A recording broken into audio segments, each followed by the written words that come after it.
এদিন হলদিয়ার বিজেপি বিধায়ক তাপসী মণ্ডল তৃণমূলে জয়েন করলেন অরূপ বিশ্বাসের হাত ধরে। পরে তিনি সাংবাদিকদের কি জানালেন বা এর প্রত্যুত্তরে শুভেন্দু অধিকারী কি বললেন শুনে নেব।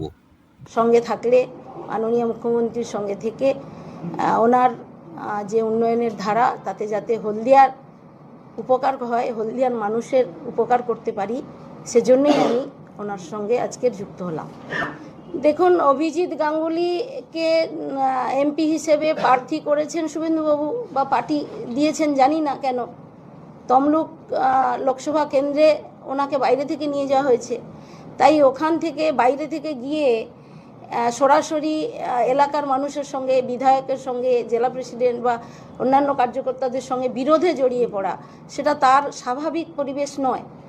তাই তাকে ইনসিস্ট করা হয়েছে, তাকে সামনে রেখেই আমি মনে করি তার মধ্য থেকেই একটা প্রতিদ্বন্দ্বিতা তৈরি করার জায়গা এবং আমাকে কোণঠাসা করার জায়গা তৈরি করা হয়েছিল। এটাই হচ্ছে বাস্তব। এবং নৌসাদকে কেন্দ্র করে যে অত্যাচারিত নিপীড়িত কেস খাওয়া শিক্ষিত মুসলিম সমাজ যারা চাকরি পায়নি, 2019 তাপসী মণ্ডল সিপিএমে আমি দিব্যেন্দু অধিকারীকে হলদিয়া থেকে 70,000 লিড দিয়েছিলাম।